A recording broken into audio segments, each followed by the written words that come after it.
Kia ora and hello friends. I am Matthew Dawson. Welcome back to the Restoring Connections podcast. I'm here with my oh so lovely wife, Cora, and we are diving into our next episode, which is episode number 3 in a 4-part series called How Can I Dismantle an Atomic Bomb-versation?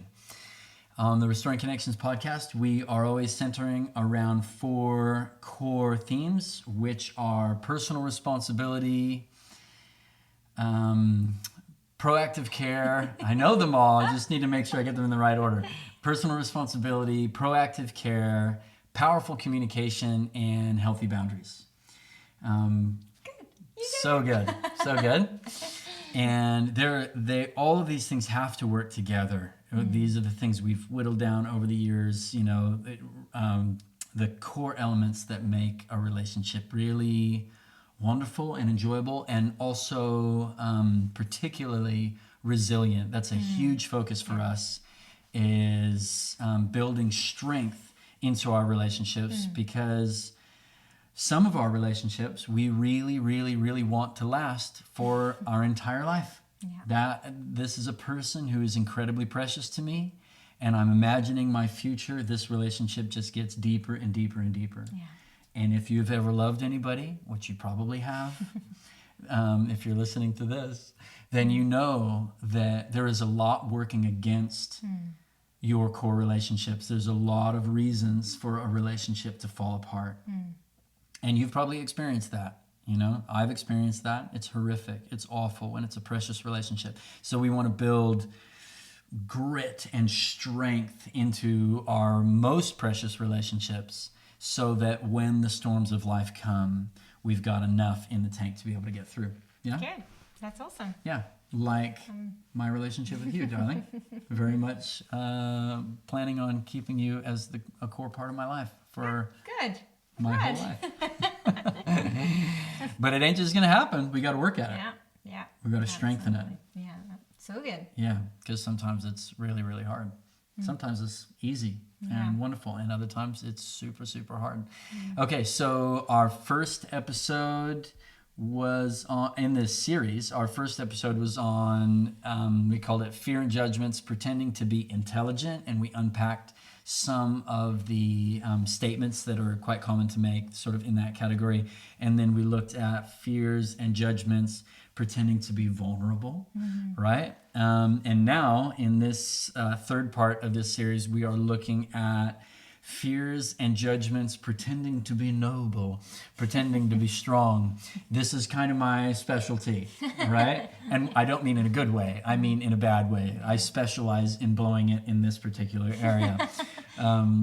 We take turns. Yeah, that's right. Yeah, so this is kind of my turn.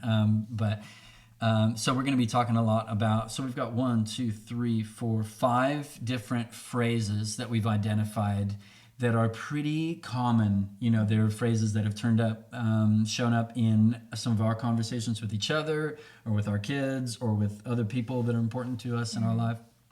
And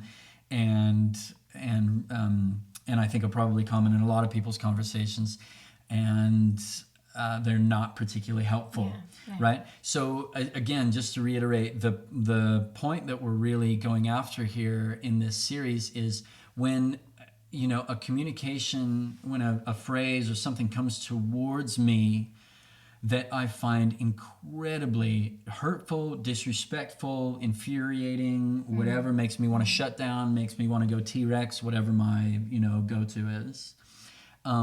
I'm looking at how can I dismantle, like this conversation is about to go toxic, right? You're not toxic, I'm not toxic, we're wonderful, but this conversation is about to go toxic, and it takes 2 to tango, and so only one of us needs to exit out. No, only one of us needs to be in a good enough place. We were just talking with Kiana yesterday. Our 16-year-old is learning to drive. Oh no, she's not learning. Well, she's driving. She's driving. She'd better be That's knowing right. how to drive if she's behind the wheel That's already. right. Yeah, I'm sure she's still learning, as we're all learning, hopefully.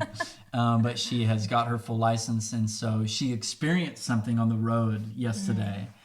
and she said, Dad, what you said to me popped into my mind. What you've said it so many times, and then it popped into my mind. I got to be honest, this was Proud dad moment. big time music to my ears to hear one of my children say this. Because of course, you know, you get to the age where your kids are just, they're pretty over hearing all of your advice all the time. And because she was going into a roundabout, and then this truck, you know, basically just totally ignored her, and it was very dangerous. She had to slam on the brakes. Let's just say it's a good thing I will never know if I walk past this guy in the street, you know, because I'd be tempted to do something very awful because I'm mad. I don't want somebody putting my daughter's life in danger. But what I've said to Kiana lots and lots of times over the years is accidents happen usually when two people are doing something dumb at the same time, right? As long as one person, I'm not saying this is an absolute, but as long as one person is being very vigilant, if the other person does something really dumb, then the person who's being vigilant can respond and drive defensively. And conversations are a little bit like that, right? Yeah. So the worst conversations you and I have ever had, I think we'd have to be honest, we're both being dumb at the same time. That's right. Absolutely. And there's been heaps of times where at least one of us is in a good enough space. We're being vigilant. We're like, yeah, I'm not into a toxic conversation right now. Thanks for the invitation. No thanks. Right? Thanks for lighting the match, but there's no gasoline over here. Yeah. I'm just going to quietly remove myself. And even just recently, we had a conversation that probably could have gone, much worse. And you were like, peace, I'm out. Let's just pull the pin. No, not in a pull the pin on the grenade thing, but Yeah. Pause. Yeah, let's just pause before this gets bad. Yeah. And it's a little bit tough in the moment because it's like, it feels disconnected, right? And that's hard. And when you did that recently, like a few days ago, I straight away picked up my phone. And I want to be like, ding, ding, ding, ding, ding, ding, ding, ding. Because I don't like to leave that awkward disconnection. But I just put my phone down. And I'm like, it's okay. It's all right. We're just going to not be connected in this moment. Yeah. Because that's better than attacking each other. Yeah. It's so funny that we'd have to coach ourselves through that, but that's the reality. Yeah. Right? Yeah. Okay, so we're looking at fears and judgments, pretending to be noble and strong. So we're really talking about passive aggressive, comments here as a theme. Okay, so the first one is forget it. No, honestly, forget I even brought it up. No, it's fine. No, I'm fine. Completely fine. Right? And my body language, my tone is screaming, I'm not fine. Yeah. And I'm sure you've experienced this from me before. Mm-hmm. Yeah. Right? I think it's really difficult because, again, I'm quite an intuitive person. So somebody's body language is going to speak louder to me than their words sometimes. So, yeah. But anyway, in that way, I can tell you're not well. I know you're not well. And what I would prefer is a genuine offer of vulnerability where I know what you're really feeling. But what I'm hearing is you're okay. I'm like, which one do I, go You're with? hearing two things screaming at the same time, and it's frustrating and confusing. So I've put here as a suggestion for how do you respond. Tell us, if I was to say something like that, no, honestly, forget it. Forget I even brought it up. I'm completely fine. Forget it. How would you be tempted to respond to that in a way that would actually fuel the fire? Yeah. Well, I would tell you how you're feeling. I would tell you, you're obviously not fine. Yes. I want to tell you what I think is true, regardless of what you say is true. Yeah. It's like, if you're not going to tell me about you, I'm going to tell you about you. And if you've done our course, you'll know that's one of our core things. Again, shout out to Danny and Sherry Silk and Loving on Purpose guys. This whole thing, it's my job to tell you about me and your job to tell me about you. Yeah. And so instead of doing that, the suggestion we've got here, and which is this will take some serious self-control. Yeah. So somebody says to you, forget it. No, honestly, forget I even brought it up. I'm fine. And imagine yourself responding like this. Okay, then. All right. Not like a, okay, then, but okay, that's okay. Let me know if you change your mind and if there's anything I can do to make it safe for you to talk to me about this. right? It's just, you know, atomic bomb-versation avoided. Yeah. And as a suggestion here, instead, if you want to say something like, forget it, you know, I'm fine. If you want to go into that fear and judgment, pretending to be, which is really fear, not so much judgment, you know, fear, pretending to be noble and strong. A better suggestion, I think, a suggestion for a better statement is, you know, calm the farm, and you're saying, I'm feeling hurt by your response to me sharing my heart with you, right? So you've brought something up, the response is no good, you know, it's making you feel hurt. I'm feeling hurt by your response. Shout out to Brene Brown. You know, we're going down the vulnerability track. I need to feel safe to be open with you. And to feel safe to be open, I need you to, whatever, fill in the blank. What does that look like? And you get to decide. You know, I know what I need in order to feel safe sharing my heart with somebody, but that's different for you, right? Yeah. I think a lot of the time if somebody starts with forget it, it must be that really whatever you said in response to the conversation that you are having, whatever you said might have not gone the way they want it to go. So obviously there's got to be something, and so it's better to assess that. What is happening? So there could be lots of ways of trying to backtrack in the conversation, feeding back what you've heard, and obviously using these tools that you've just said, you know, I'm just feeling a bit hurt by your response. It's a good thing, but also asking questions, going, hold on, I'm a bit confused. What am I supposed to forget? Because I thought we're having a great conversation on the subject, or whatever it is.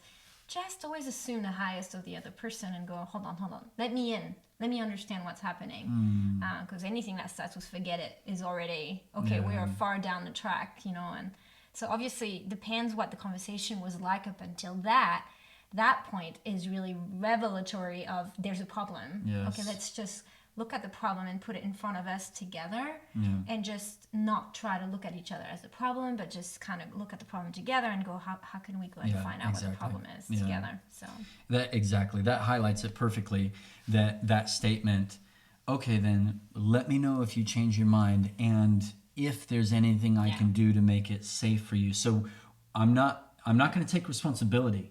If you're going to run and hide, I'm not going to take responsibility for dragging you back out into the light. It's your job. But neither am I going to say, well, stuff you then. I'm going to actually hold that tension. Which is hard. Hold that tension. You're in charge of you. I'm not dragging you back out there, but I want to make it, I'm asking a question. I'm stating, hey, if there's anything I can do to make it safe for you to talk to me about this, please let me know. And if you ask me that question, if you say, hey, okay, that's all right. But if there's anything I can do to make it safe for you to, like, it's reminding me, oh yeah, that's right. I'm responsible for me. And I've got to communicate what I need. And it's hard because in that moment, I'm probably thinking what I need is so freaking obvious. You know, because I want you to, in that moment, be me. I want you to think like me. I want you to, right? There's just a problem. If you were me, then I never would have married you, because it's how different you are to me that's why it attracted me to you. But in this moment, and that's why it's quite challenging. It takes a lot of humility and a lot of respect. Remember, the foundation is always respect. Because in that moment, it's like, why would I need to even communicate that? That seems insane to me. In that moment, you got to remember, oh yeah, that's right. You are not me. I am not you. We see things differently. And I'm going to need to communicate. What seems obvious to me, I need to have the humility to be able to actually communicate. I need the tone to be a lot more kind. Or I need to know that I've got some of your unrushed, undivided attention. Whatever it is that's in the way. You might be saying, hey, I was under the impression that we set aside this time for us to talk about this. You seem distracted. You're on your phone. Whatever's going on. Like, I'm not feeling safe here. I need to know. Whatever it is, you fill in the blank. Okay. That's good. Let's move on to the next one. I'm getting that signal in the body language. All right. We should probably move on, right? You said you wanted it to be 25 I know. Oh no, you told them. I was just going to keep that our secret. Okay, the next one. It's clear that you'll never change, so I'll just be the bigger person, right? Seems so noble, seems so strong, right? But especially is said in that tone. Okay, no problem. It's clear that you're never going to change, so I'll just be the bigger person. Okay. So obviously that's a very inflammatory statement. Yeah. Nobody's going to go, oh, thanks. I was really hoping that you would realize that I'm way too arrogant to ever change and I need you to be the bigger person. No one's going to be like, oh, thank you so much. So, okay, we've got a match. Yeah. Is it going to find the gasoline? Okay, here's the response I'm suggesting is, okay then, I care about you and I'm open to working on myself. So if you want to have another try at talking this through sometime, just let me know. Right? And this was probably maybe more something Yeah, that that you would might. be more like something I would say. Yeah. And if I get frustrated, I'll go towards judgment. And Yes. it's like a very noble sounding judgment. Oh, I'll do that. I'll do most of the work, but it's still very much judgment that you're incapable, I guess. So like it's clear that you can't grow. It's very much judgment. And so yeah, I think that's the sort of times where I'm not necessarily likely to want to pick up the pieces. Probably like I'll be the bigger person, but I'm gonna have good boundaries with it. Often that's how I would go, but I will be frustrated, and I probably am likely to communicate it in a tone that's frustrated. So that's a good one, a good example. And this is major trigger zone for me. Like if somebody says something like this to me, Yeah, what you're willing or not willing to okay, do. it's clear that you'll never change, so I have to be the bigger person. I'm like, for me to be able to respond in a healthy way to a statement like that is going to take everything I got, because I'm going to be so angry. If somebody says that to me, because I kind of probably in an unhealthy way, I sort of pride myself on being able to in being a person who would be willing to change. And so the times that you've said something like this to me, or that's even sounded like this, like, okay, it's clear you're never going to change. I'm like, oh no, oh hell no, right? So the best version of me would say, okay then, what I want to say is, what? Of course I'm willing to change. Didn't you say that? And start arguing my case. Yeah, showing the other person how they're wrong. But I'm just going to go, okay then, I care about you. Yeah. And I'm open to working on myself, right? I'm not going to agree. Yeah. I'm not going to agree with you, but I can respectfully state something that is different. Yeah. I am open to working on myself. So if you want to have another try at talking this through sometimes just let me know. Yeah, exactly. Yeah. It's better to model that you are willing to do it than to tell the other person how willing and how able you are to model it. it. So Exactly. modeling is much better in the conversations. Yeah. Model it. Say, please let me know Yeah. whenever you want to talk about it. That's the paradox, isn't it? That if I bite your head off in response, I'm actually modeling that I am not willing to change. Yeah, that's right. And a better, a suggestion here for a better way to communicate, if you are feeling like saying something like that, it's clear that you'll never change. Hey, I'm feeling stuck. I'm not sure where to go from here. I need to gather my thoughts and get some advice. I'll let you know when I'm ready to talk about this again. That's helpful, right? Because it's honest. I'm not talking primarily about you. I'm talking about me. I'm feeling stuck. Yeah. Right? And I'm not, it's vulnerable. Yeah. And it's true. That's what makes it helpful, is it's true. Helps. Okay, let's go to the next one. We've got 1, 2, 3 more.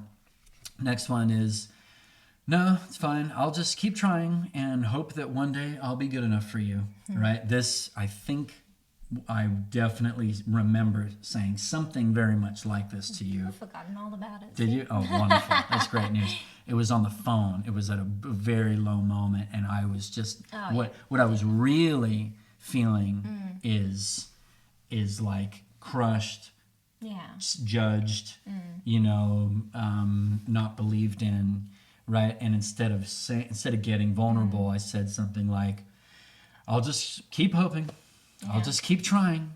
And hope that one day maybe I'll be good enough for you, right? Because it's just clear that, So my suggestion for if, somebody like me was to say that to you, because of course, if I said something like that to you, what would you be tempted to respond with, right? If I say to you like, no, it's fine, I'll never be good enough for you. Depends in what state I am in. Right. But if I was to be in not a great state, I probably would just be like, well, you totally got you.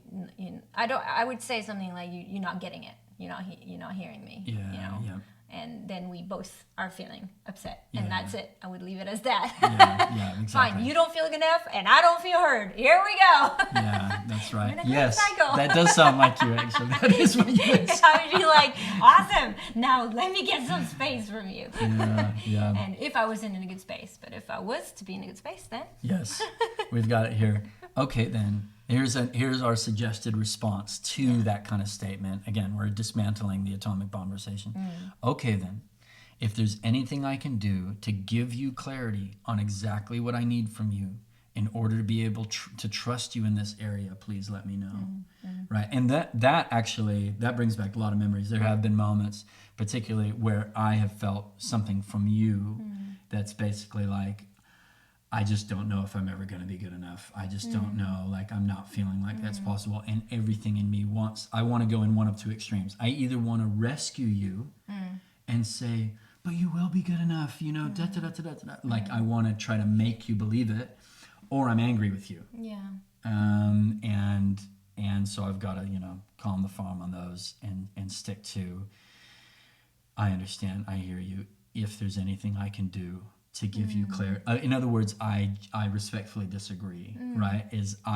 I don't think that's true, that you'll never be good enough for me. I think you're good enough for me right now, but... Yeah, I mean, obviously, even if I'm in a really good space, I'd be like, it's sad that you feel this way. I don't want you to feel this way. Actually, the last thing I want the last thing I want you to feel in my presence is that you're not good enough. Because I happen to know how that thought or that fear is actually a real trigger for you in your life. Yeah. So I think even to go a step beyond, I would very much want to say, man, I'm really sad. Whatever I've done. And you do that really well, actually. Yeah, that's a and real area of strength for you. Yeah, whatever I've done, if I can do it differently, because I'm very aware I can be cutting with my words if I'm frustrated, and I might have not even, and I'm not always good at realizing when I'm frustrated. I think we're having a great conversation, and actually you're like, oh my gosh, the tone is just elevating, and I'm like, oh, that's good to know. So I think in that case, simply going to start with, even going, I'm sad you feel this way. I don't want you feeling this way. And then if there's anything I can, do to give you clarity on what, exactly what it you is said. amazing how powerful that is. Yeah. To just, before I react to what you've expressed, the first thing I'm going to do is just acknowledge that feeling. Even if down deep I feel like, how could you possibly feel that? Yeah, even if you think that's silly. That like only a crazy person would feel it. If you just have enough respect to say, I hear that you're feeling that way. And what I'm doing here is I'm not treating you as though your entire life revolves around me. Yeah. I'm aware that I'm probably contributing in some way to that feeling, but I'm also aware that I am one of it might not be me. Lots of things going on in your life. Yeah. So if you're telling me that's how you're feeling, I'm gonna remember personal responsibility is about respecting the connection. Respect means you are you and I am me. Yeah. And before there was an us, you are a whole individual, complete. We don't complete each other. That Jerry Maguire, nonsense. That's not a thing, right? You are a complete individual. I am a complete individual, and I respect something that you're telling me that you're feeling, and I acknowledge that.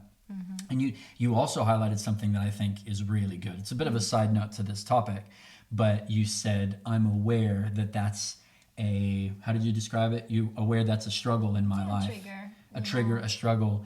And you model this so well, that endless learning process, which is a big part of our proactive care module, is that endless process of learning about the other person. And the more you learn, this is, one of the big question marks in my life is, have I done enough? Yeah. Am I enough? Yeah. That's a struggle for me. I don't really struggle with like, I'm alone, that's not so much, but this conversation, like, I'm not enough, is big. And so you've learned that about me. You've helped me learn that about me. Yeah. And so you're able to be incredibly sensitive around that. Yeah. Cool. That's good. Okay.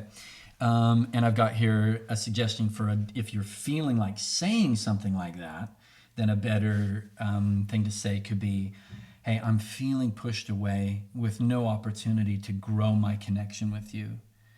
I need you to ... so I can know it's possible for me to earn or re-earn your trust. I'm so wishing I had said something like that on the phone that I day. just want to have a way to your heart. Exactly. I just want to know. I'm feeling like I'm feeling that I'm feeling pushed away. Yeah. I'm feeling a little bit like I don't have an opportunity to be enough for you. Yeah, yeah. If there's any, Help me. If there's Help me get like there. help me, guide me. I'm in the dark here. Yeah, You know, I'm feeling in the dark. Okay, cool. Let's move forward. We got 2 more. The next one is, no, I don't need anything from you. I just want you to stop being awful. Right? Again, sounds noble, you know, and you can imagine the other person going, oh, okay, great. So you don't need anything from me. I'm just an awful person. I'm just Thanks awful. for reminding me. Oh, great. Oh, I just needed to be reminded not to be awful. You know, that's not going to work. Right? And again, this thing of like, I don't need you. Yeah. Right? And that might be you if you're listening to this and recognizing, you know, some of us move towards, of course I need you, cooperate, be what I need you to be, or I'm going to be mad at you. Which is codependence. Right? Really. Yeah.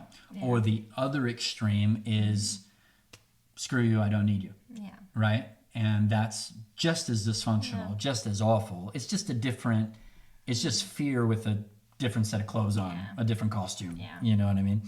And so I've got here as a suggestion for responding to that, which is, okay. You know, you'll notice most of these responses start with okay. Oh, they all do. Okay, then. Right? So I'm like, okay. Just have to Right. do what you say. Oh, okay. I'm hearing you. You know, I'm not trying to argue with you. I'm saying, okay, thank you for sharing that with me. What's really going on inside of me might be, what the heck is wrong with you? But I'm going to say, okay, thank you for sharing that with me. I want you to feel respected. Is there anything I can do to help you feel respected?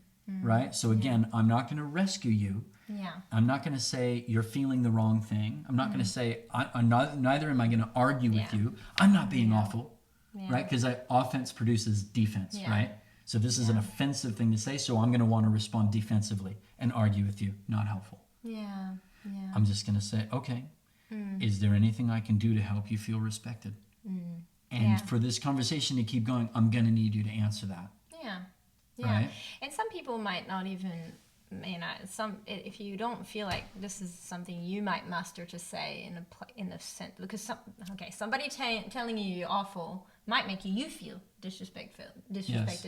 Yeah. So you might be able to master such a response with calmness. Not everybody could. I don't know if I could. If somebody tells me I'm awful, I might just go, I think I might need a little bit of space. That's fine too. Yeah. And that's fine too. Just to know that there's ways of disengaging from the explosion, because this will head to an explosion. Being told you're awful is not always a very pleasant experience, and that's okay to feel a bit upset about that. But if you know you don't feel that upset about it and you're able to respond with a real calmness and kindness like that, it's even better. It's amazing. But don't look down on yourself if you can't, but do take the time away and saying, hey, I don't really want to be called awful, but I will be really ready to hear if there's anything that you need for me to you know, respect you more, and I want to equally feel respected as well. So it's really finding the balance in those moments to know, how do we just, you know, not engage in the explosion. That's really the key here. Is I'm not going to go to the explosive moment where I'm going to dish back disrespect for the disrespect that I'm getting, and so it's good. Very good. No, you've made a really good point. In some ways, I'm like, I can't believe I didn't even say that. We should have said that at the very beginning of the first episode. Sometimes the most powerful response is not a verbal one. It's literally, I'm just removing myself, because there is only the potential of something unhelpful coming out of my mouth right now. Like, that's it. And so actually, and if you possibly can, try to avoid like having the final word and saying some really unhelpful thing on your way out of the conversation. You know what I mean? Then you win. Right? Because that just sucks. It's really unhelpful. If you can, your best just say, I need some space. Right? I need some space. And you just, out you go. you know. Or sometimes I've said, I'm afraid that I'm going to say something. I don't feel good. I'm afraid I'm going to say something really hurtful to you. I don't want to do that. I'm going to take some space. Yeah, and I've had a lot of people who say to me, well, you know, if I leave the conversation, I think that's really rude. And I go, I think it's less rude than if you start saying very disrespectful things. But I think there's ways of leaving respectfully, but even if you can't, because the emotions is really strong, and you're afraid that you're going to do something hurtful or say something hurtful, then I think it's really key that you say that. You say, I just have to go. I just have to go. I'm not in a good place. Just at least that, so you can exit with the person understanding that you are overwhelmed, that you're feeling too strongly about what you have inside. Anybody can understand that. I think if anyone has a human beating heart inside of their chest, anyone can relate to the emotion of like, oh, I am so overwhelmed with frustration that I don't even want to keep talking, and I need to, it's self-control. I need to take myself away to calm myself down, breathe, give my body a chance to feel better, and then come back to it. Send a text. Send a text about 5 minutes later saying, I don't want you to think I was trying to be rude to you. I'm trying to have self-control. Be vulnerable, but just take the space that you need. There's nothing wrong with We're that. really leaning back into the personal responsibility area, because basically what you're saying is, I didn't leave the conversation because you're awful. I actually left the conversation because I am struggling. I can be very because awful. I can be awful. So I'm actually protecting us from the worst version of me. Now, here's the thing though, and I know some of you will be listening to this, and your colleague, your spouse, your partner, your child, whatever, will be really good at just leaving the conversation. And you're going, no way. Don't give them, I don't want them to hear this. I don't want them to get permission to leave the conversation. Here's the thing. If you do that, it is on you to reinitiate. If you leave the conversation, the clock is ticking and trust is diminishing. Right? And so if I've done that, if I've said, I'm out, I'm done, I need to remove myself, if I don't take the initiative to reignite the conversation in a healthy way, it's going to really damage our connection. And you've always left a conversation, and I think so have I, explaining why and what's needed. I wasn't feeling heard. And so, I've always been able to explain to you why I'm leaving in such a way that you heard it, that we could talk about it next time. So it's leaving with no explanation and leaving with no possibility, as you're saying, no possibility for trust to be earned from what's being damaged. That's what's really unhelpful. Really damaging. And never reinitiating. Right, you gotta reinitiate because we're too scared or we're too exhausted from the conversation, and we just want to disengage. And sometimes, I mean, we've had in a particular part of our marriage, quite early on, it was really tough. In about our 7th, 8th year of marriage, it was really, really tough. And there was a period there where it might take me weeks to get back to the point emotionally where I was ready to talk about that. And those were long weeks, right? Very unhelpful. Nowadays, it's usually more like 30 minutes, maybe a couple hours. But you want it, what you're building is confidence in the other person. Like, I need space, but it's on me. I'm working on this. I'm going to work on this. Silently working towards connection. Exactly. And the more you do that, the more you build in the tank. Like this, not too long ago, we crossed a bridge like this, and you said, "Hey, I'm finding this tough. I need some space. I need to gather my thoughts. I'm feeling frustrated." At this stage of our journey, I am so confident that you will re-engage with me on this topic. If I was worried about that, it would be very anxiety inducing for me. But I'm very confident that we're gonna get there. And that takes time. Not just takes time, it takes practice. And and we're proving to each other, hey, I need space, but don't worry, I will reinitiate. Right? And that's incredibly, the more confidence that there is, that the other person will initiate, Yeah. the less scary it is to take a pause from a conversation. Yeah. And coincidentally, the more you do take a pause from a conversation, and coincidentally, the less really stupid conversations you have. Okay, That's the idea. last one. I need your controlling, manipulative behavior to stop. Hey, I'm just being honest. I'm just being honest, right? People say that. Speaking the truth. No, I'm just saying the truth, right? Yeah, I was just being honest. I just told him I need his controlling, manipulative behavior to stop. Yeah. And it was so weird. He didn't say, "Oh, thank you so much for letting me know what you need," right? Because this pretending to be noble, pretending to be vulnerable statement is actually infused with loads and loads of judgment, Yeah. right? Yeah. So no one's going to appreciate that. So the suggestion for a response to that is I'm not being manipulative, I'm not being controlling, not arguing, Yeah. right? Not here comes the offense. I'm not matching your offense with defense. Yeah. It's not going to help, right? Because as soon as I match your offense with defense, guess what? We're on two different teams. Yeah. We're acting like we are on two different teams. Yeah. I want to score a goal over there. You want to score a goal over here. We are fighting against each other. Yeah. That's not helpful. No. Right? So the response we're suggesting here is, okay, again. Okay. Thank you for sharing that with me. Say that with me, friends, on the count of 3. Thank you for sharing that with me. It's a helpful thing.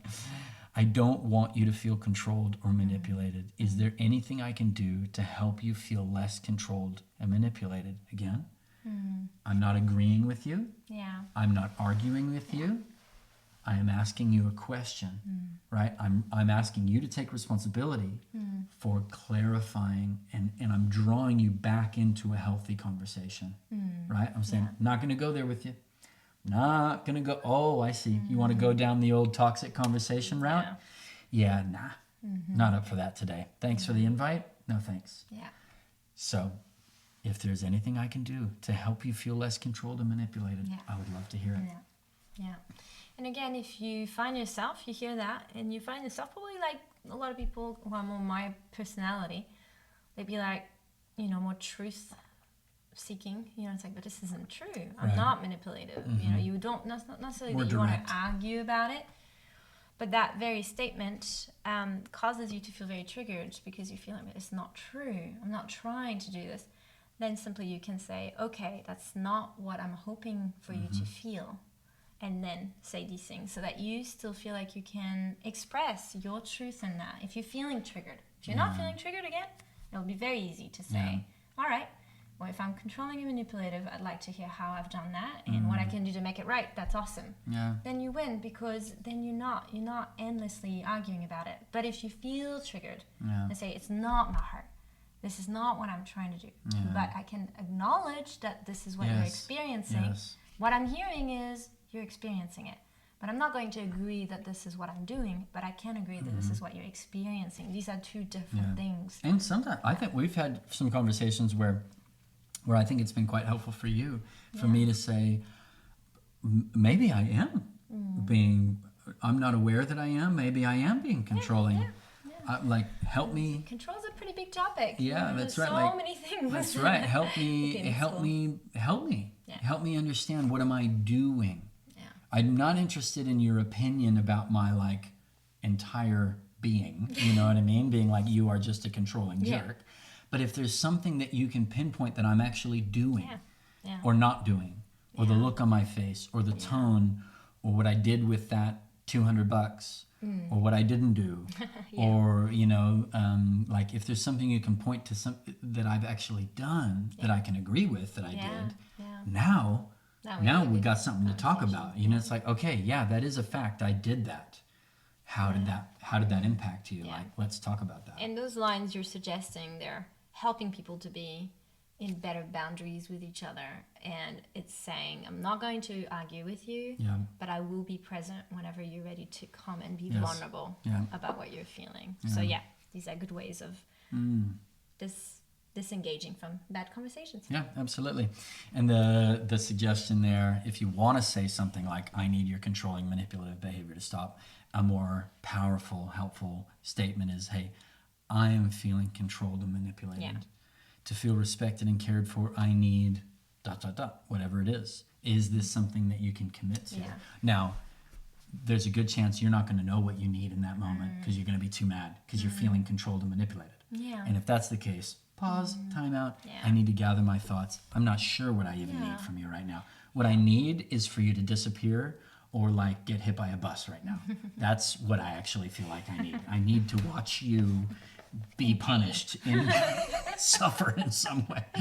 So that's not healthy. So time out. I'm just going to gather myself a little bit, right? I think with enough practice with this, though, it's very possible to be able to say, I'm feeling a bit controlled here, and here's why. Here's what's happened.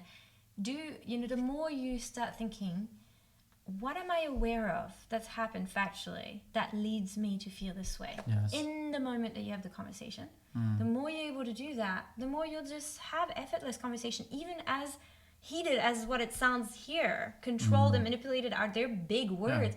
But actually, you could say that very calmly with good facts. With actual, this is what happened. Yeah, this we've is what had it's that. like. You've said that to me it's before. Like, when you do that, I'm not feeling like I have a choice. Here we go. I feel a bit controlled. Let's talk about that. And I'm going to say, if I'm in a good space, hopefully I'm going to say, I'm totally bummed that you feel that way. I don't want you to feel controlled. Now, what am I going to say next? What do you need? Have I done? And what have I done? And what do you need? Right? Yeah. Because I don't want to just talk about I'm just a controlling, awful person. That's not a conversation. Not the point of the but again, if you can, I'm giving you an opportunity. Yeah. I really want to dive in there with you. I'm up for it. Let's bring it on. But you got to have some facts for us to talk about. You got to be able to point to something that I've actually done or not done. That I'm interested in. Yeah. Because that I can change. Yeah. I can't change my entire aura. No. I can't have like a personality transplant. No. Right? No. But if you can point to something I've done, I'm like, okay, that's something I can work on. Yeah.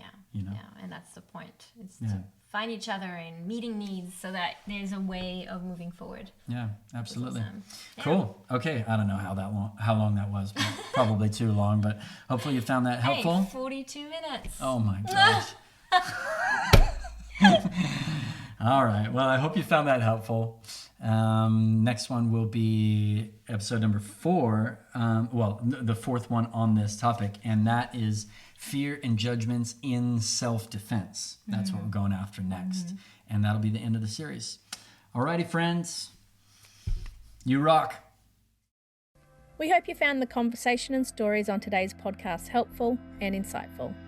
If you want to go deeper, Restoring Connections offers online courses that cover key topics like personal responsibility, proactive care, powerful communication, and healthy boundaries. Go to www.restoringconnections.nz for more information. This podcast is funded by generous supporters from all over the world. Please consider supporting by going to the Restoring Connections website and hitting the Contribute button.